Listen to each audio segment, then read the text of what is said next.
yourself, damn, what is going on here? This is bad. This is very, very bad. Caitlin Clark is clearly a catalyst for a business that was, and let's be honest, Caitlin to some degree financially saved the WNBA. It was hemorrhaging money for years. It's actually to drive revenue so we can give the players extra income opportunities. I had to actually educate the players. They're like, good, 75 million divided by 144. All right, let's get right into it. And before we do, if you're fascinated by the behind-the-scenes drama of sports and entertainment, you need to hit that subscribe button and ring the bell. We break down stories no one else is talking about. Now, say to yourself for a second, D-Man, what is going on here? This is bad. This is very, very bad. What if the most exciting story in sports right now isn't just about talent and competition? What if it's actually about a multi-billion-dollar business so desperate to survive that it would consider the unthinkable? We're talking about rigging its own game. The league? The WNBA. The player? Caitlin Clark. And the motive? Pure, unfiltered financial survival. Because let's be brutally honest here, Caitlin Clark, to some very real degree, financially saved the WNBA. It was a league hemorrhaging money for years. A side project many wondered would even last, often overshadowed by its massively successful NBA brother. Then came one player who changed everything.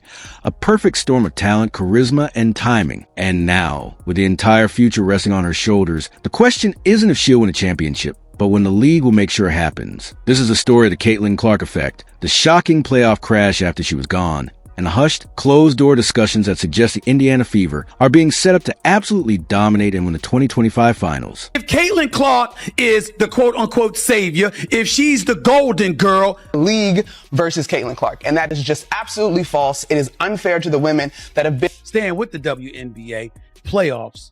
Let's stay here.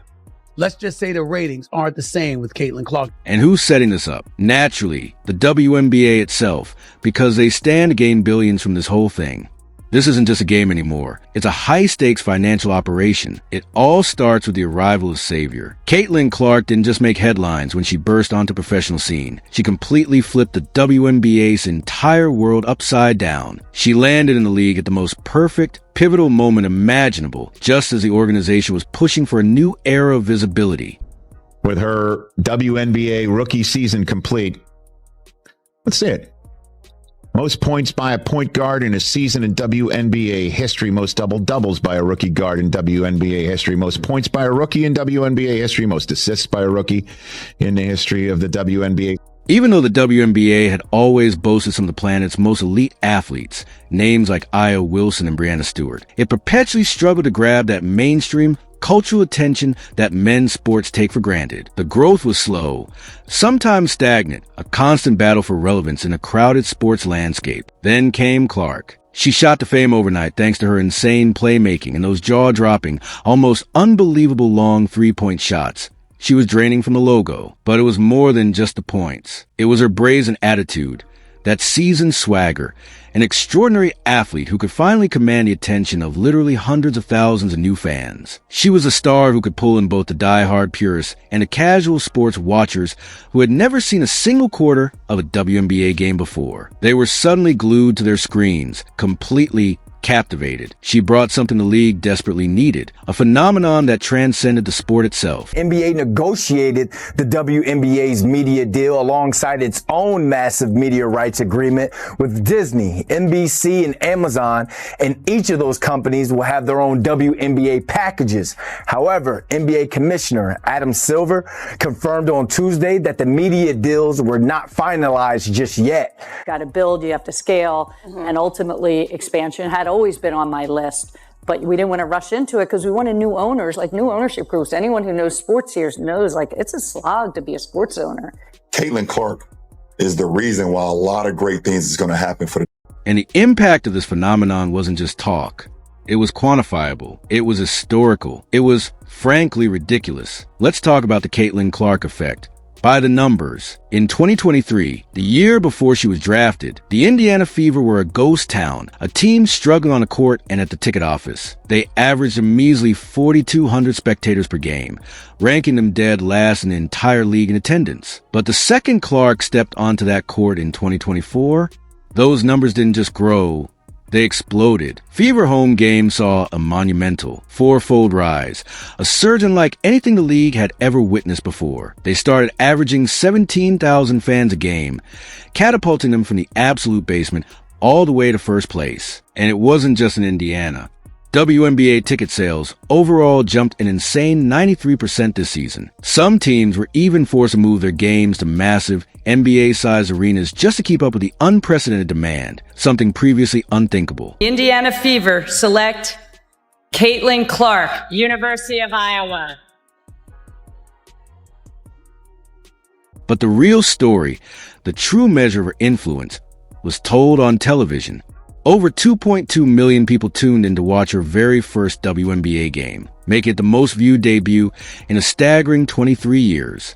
Networks like ESPN saw their viewership for WNBA games shoot up by 170%. This wasn't a spike. It was a tidal wave that reshaped the entire coastline of women's professional basketball. This leads us directly to the money, the billion-dollar rookie. All that eyeball-watching attention translates directly into cold, hard cash, and the timing was impeccable. Clark's involvement in the league didn't just generate buzz. It provided unprecedented leverage that helped the WNBA rake in an extra $2.2 billion in a new media rights deal. Let that number sink in. Billion with a B. National championships, 4 Big Ten championships. Yeah, there's my teammates. They're pretty awesome. And I think just a belief in myself, and my parents always instilled confidence in me from a young age when I was a young girl. And I think that's something a lot of young girls can learn to have. And I think people supporting them certainly helps. So, yeah, I think the biggest thing is the confidence. But I told my mom before this is like, you know, I earned it. And that's why I'm so proud. The NBA commissioner, Adam Silver, himself negotiated the WNBA's media package alongside its own massive agreement with giants like Disney, NBC, and Amazon. And each of those companies will now have their own WNBA broadcasting packages, guaranteeing a level of exposure that was once a distant dream. This is a level of financial security and mainstream exposure the league could only have dreamed of just 2 years ago. It's a deal designed to, as they said, drive revenue so we can give the players extra income opportunities. But there was a hilarious and telling moment behind the scenes. They actually had to educate the players on how the money worked. The players were apparently like, good.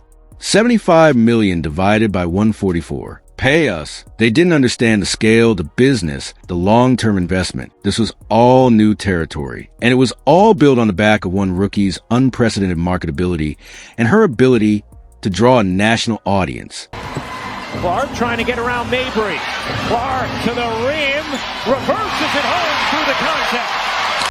The league wasn't just saved. It was launched into a financial stratosphere it had never known, and that creates a powerful dependency. But the professional world isn't college. And with great fame comes a massive target on your back, a reality check that arrived quickly. The harsh reality of professionalism hit Caitlin Clark like a ton of bricks. She struggled significantly with the intense, physical, and often borderline defense she faced every single night from veterans who were not intimidated by her hype. It was a level of aggression she wasn't fully prepared for, a nightly gauntlet designed to test her composure. She voiced her frustration with the league's officiating, recently telling reporters, and I quote, "I feel like I'm getting hammered. Everybody is physical with me. Opponents get away with things that other people don't get away with." And she was right. Struggled with physical defense she's faced at the professional level and voiced frustration with the league's officiating, recently telling reporters, quote, "I feel like I'm getting hammered and everybody is physical with me. And opponents get away with things that other people don't get away with." That's what Caitlin Clark said. What I am upset about, it's like, hey man, your meal ticket is under constant attack. There's been dirty plays all The game tape doesn't lie. There were dirty plays all season long. Hard, questionable fouls that weren't being called with consistency. It led to a furious debate among fans and analysts alike. Why wasn't the league protecting its meal ticket? Why was its most valuable asset, the player responsible for all this new wealth, under constant attack on the court? It seemed counterintuitive, almost self-sabotaging from a business perspective. But Cowan, who couldn't finish, behind the back again for Clark, give her another assist and a chance for a 3-point play for Smith. While the league offices were counting the money she was generating, The players on the court seem intent on making her life a living hell, testing her, challenging her, and perhaps try and put the new star in her place. This created a strange, intense dynamic that everyone could see, a conflict between the old guard and the new money. Then came the moment of truth, the playoffs, and with it, the most stunning crash no one in the WNBA headquarters wanted to see, a direct correlation that couldn't be ignored. The Caitlin Clark effect was still in full force during the first round. Her playoff games with the Fever were averaging a massive 2.5 million viewers, numbers that dwarfed previous years. People were invested, they were watching, creating must-see TV. And then, suddenly it was over. The Fever were eliminated early, and what happened next should terrify every single executive in that league. A stark vision of a fragile future. The thing that she said that really stuck out to me was about Christy Size actually having major control over this Fever locker room. Caitlin Clark for the 2 games that she was in the postseason.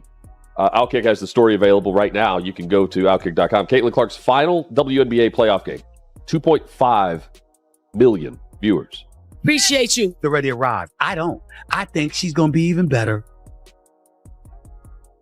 And I think that what she has done for women's basketball, especially in this country, has been phenomenal. There is no woman, no matter how great you were as a player, Cheryl Swoops. The entire WNBA was rocked. When Clark wasn't playing, the air went out of the balloon instantly. Attendance at the very next round of the playoffs plummeted in many markets. Games that were hyped as major championship encounters between the top teams were being played in front of sections of shockingly empty seats, a visual nightmare for any league. But the attendance dip was nothing compared to the TV disaster, the metric that truly drives modern sports revenue. The viewership absolutely cratered. It crashed from those 2.52 million viewers during Clark's games to just 929,000 for the games that followed. That a drop of more than 60%, a catastrophic collapse in audience engagement. This wasn't a little dip, it was a message written in fire for everyone to see. Not following after Caitlin Clark's been eliminated, and they're not into the league because they're conditioned by the league and the WNBA PA to. It proved beyond any doubt that a huge portion of this new audience was there for one reason, and one reason only, Caitlin Clark. Without her, they tuned out, they left, and the league's newfound financial security suddenly looked a lot more fragile, built on a single pillar. This is where conspiracy theory explodes into the mainstream, moving from fan speculation to expert commentary. Following this catastrophic proof of Clark's indispensability, high-profile voices began asking the quiet part out loud, giving the theory a powerful platform. ESPN's Stephen A. Smith bluntly said, "You have to wonder if the WNBA can really afford to lose Clark early again next year." He implied that if she advances to the finals due to some dubious calls or favorable matchups, no one should be surprised, suggesting the league has a vested interest in her success. Fox Sports' Skip Bayless echoed these exact sentiments, adding, "The league is fully aware that Clark is their golden ticket. They will struggle in her absence, so why wouldn't they use every effort to maintain her prominence?" These aren't just random accusations from the fringe. They're based on a very clear, very financial motive discussed on major networks. The league now has a $2.2 billion reason to make sure Caitlin Clark is successful, protected, and most importantly, playing deep into October on the biggest stage possible. The hushed, closed-door discussions we mentioned at the start. They're reportedly already gearing up for what comes next. The narrative is being set. The expectation is being created in the public consciousness. It's not about if she'll win, but how the league will make it happen, a subtle shift in perception. It's a terrifying thought for the purity of sports, but a logical one from a cold, business survival standpoint. The evidence is mounting, and the motive is clearer than ever, but would they actually do it? It's a risky, perilous gambit with immense historical precedent. Sports leagues worldwide have faced these allegations for decades.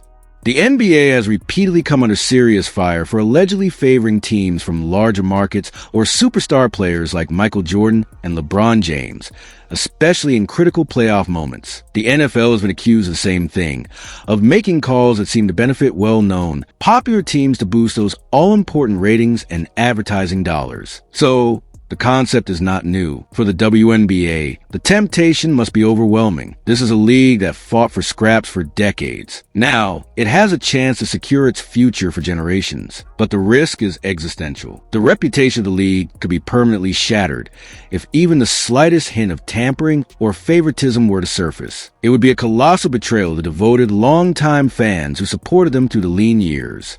It's a tightrope walk over a canyon. On one side, guaranteed billion-dollar success with their star. On the other, complete and utter ruin if they're caught. So, what does this all mean for next year? The inevitable conclusion seems to be pointing toward one thing: the 2025 finals or bust. The league simply cannot withstand another year where their primary driver growth is eliminated early, causing the world to stop watching and a financial tremor to ripple through the organization. The pressure will be immense on everyone. The referees who must call the game with microscopic scrutiny, the league officials who are stewards of both the sport and the business, and even the other teams who now operate in an ecosystem fundamentally altered by one player's gravitational pull. The unspoken, yet overwhelmingly understood, directive will be clear. Keep Caitlin Clark on the court, in the spotlight, and ultimately winning. Because let's be real, with her WNBA rookie season now complete, her credentials are undeniable and historic. Most points by a point guard in a season in WNBA history. Most double-doubles by a rookie guard in WNBA history. Most points by a rookie. Most assists by a rookie. She's not just a marketing star. She's a legitimate, record-breaking force of nature on the hardwood. So, from a cynical standpoint, engineering a finals run for her wouldn't even be that far-fetched. Her talent already makes her team a contender. It could simply be framed as good business sense, a way to capitalize on the momentum she single-handedly created. The stage is undeniably set. The financial motive is clearer and more powerful than any pure sporting incentive. The only question left for fans and critics alike is how obvious the influence will be. Will the officiating suddenly become more protective, with a quicker whistle for any contact she faces? Will the Fever benefit from a suspiciously favorable playoff bracket or a key opponent's sudden misfortune? When you coldly look at the numbers, the catastrophic viewership crash without her, and the billions of dollars on the line, this theory transitions from a wild conspiracy to a calculated probability. It doesn't sound crazy anymore. It sounds like a corporate strategy, a move to protect a monumental investment, making the outcome feel almost inevitable, for better or for worse. The league's greatest triumph could become its most scrutinized ethical test. What do you think? Is the WNBA's biggest miracle also its biggest ethical dilemma? Is Caitlin Clark's success story destined to be written by the league itself? The evidence is all right there. The numbers don't lie. The crash was real. The motive is $2.2 billion strong. Let us know your thoughts in the comments below. And if this deep dive into the shocking business behind the game surprised you, show this video some love, smash that like button, and subscribe for more content you won't find anywhere else. Thanks for watching.